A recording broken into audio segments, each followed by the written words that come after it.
ओम गम गणपते नमः. ओम गम गणपते नमः. ओम गम गणपते नमः.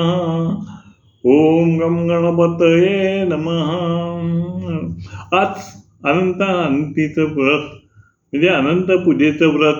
आज 6 सप्टेंबर, शनिवार आहे. 6 सप्टेंबर 2025. हे आज अनंताची पूजा केलं जातं, व्रत आहे. तर अनंताचं पूजन केलं जातं. नुसतं अनंताचं पूजन नाही आहे, तर त्याच्यामध्ये गणेश पूजन आहे, अनंत पूजा आहे, शेषपूजा आहे, गंगा पूजा आहे, विष्णू पूजा आहे, नवग्रह पूजा आहे. अशा अनेक तऱ्हेच्या 7 पूजा त्याच्यामध्ये आहे आणि त्या पूजेचं महत्त्व, या सगळ्या पूजा केल्याचं पुण्य आपल्याला लाभतं आणि सगळं फायदा आपला त्याच्यामध्ये. त्या दृष्टिकोन बघितलं तर पूजा अतिशय महत्त्वाची आहे. अनंताची पूजा केल्यानंतर फायदा झालाच पाहिजे असं माझं म्हणणं आहे, माझा अनुभव आहे. आणि त्याच्यामध्ये काही नुकसान नाही, तुम्हाला कधीच अडचण येणार नाही. पूजेला कोणत्याही प्रकारची अडचण येत नाही. आर्थिक, मानसिक, शारीरिक कोणतीही अडचण येत नाही. हे महत्त्वाचं आहे.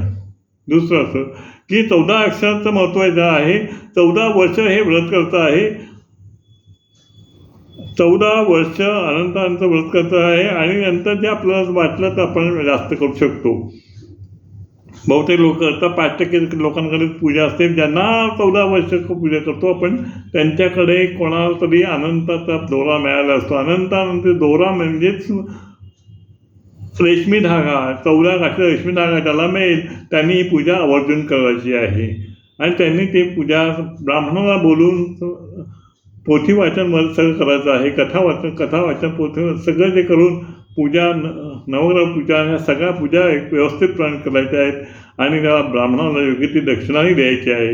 अर्थात पूजा म्हणतात की ब्राह्मणाला आणि ती पूजा दक्षिणा आली हे आपल्याला सांगायला नको, पण एक सांगतो की जी पद्धत आहे ती सांगतो. घरीच्या घरी आपण पूजा करतो त्याला काही अर्थ नाही, कारण का आपल्याला ते संस्कृत श्लोक शब्द काही वेळेला येत नसेल त्याने ती करू नये. ज्याला येत असेल, ज्याला सगळी ज्ञान आहे, पूजा करतोच आहे, तर त्यांनी करावी म्हणजे. आता त्याच्यावरचं याच्याबद्दल म्हणजे एक कविता लिहिते. माझा कविता हा विषय आहे आणि अनंत पूजेचं कविते बोलत आमच्याकडे होते पूजा अर्चा होते आणि मी कविता लिहिणार नाही. कविता मला सुचलीच आणि मी कविता लिहितो आहे आणि त्या आधारावर दिली कशी करायची पूजा त्याच्या आधारावर दिली आहे. आज असे अनंत पूजा व्रत 14 गाठी अनंत. आज असे अनंत पूजा व्रत 14 गाठी दोरा श्री अनंत. 14 वर्ष करावयाचे हे व्रत, 14 वर्ष करावयाचे व्रत. 14 गाठी रेशमी धागा पूजेत, 14 गाठी रेशमी धागा पूजेत.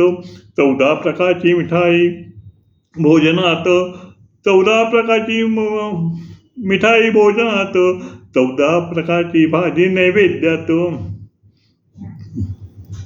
गणेश पूजन, अनंत पूजन, शेष पूजेत. गंगा पूजा, विष्णू पूजा, नवग्रह पूजेत. 108 तुळस फुलांची माळ महत्वत. 108 तुळस फुलांची माळ महत्व पूजेत. अनारसे मसूर, अनारसे किंवा मी जी ज्याला छिद्र असेल ती मिठाई, ज्याला छिद्र असेल अशी अनारसे छिद्र असेल ज्यात.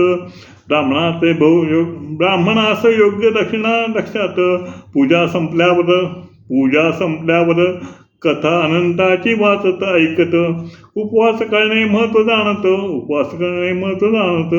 अनंत अनंती उत्तर पूजा नसते लक्षात ठेवा लक्षात. अनंत अनंती उत्तर पूजा नसे ठेवा लक्षात. पूजा संपता अनंत अनंती ठेवा देवात. कारण विसर्जन असतं, उत्तर पूजा असते, म्हणून नवीन अनंत दोरा तो पुढल्या वर्षी नवीन दोरा आणून त्याची पूजा करायची. जुना दोरा तो विसर्जन करत असतो. ओम गम गणपते नमः. अनंतानंते नमः. अनंतानंते नमः. अनंतानंते नमः. आणि वैष्णवे नमः. अशी ही तुळस वाहताना, ही तुळस 108 तुळस ही आपण जे कृष्णाला वाहतो किंवा जेव्हा विष्णू पूजा करतो तेव्हा ती त्याच्यावरती तुळस वाहताना ही 2 नावं घ्यायची आहे. आणि त्यामध्ये विष्णू अनंत सगळ्या देवांना मिळून ती तुळस व्हायची असते. तेव्हा अनंत अनंते नमः, अनंत अनंते नमः, अनंत अनंते नमः, वैष्णवे नमः, वैष्णवे नमः, वैष्णवे नमः, वैष्णवे नमः असं करून ती तुळस व्हायची असते. नमस्कार. ओम गम गणपते नमः. ओम गम गणपते नमः.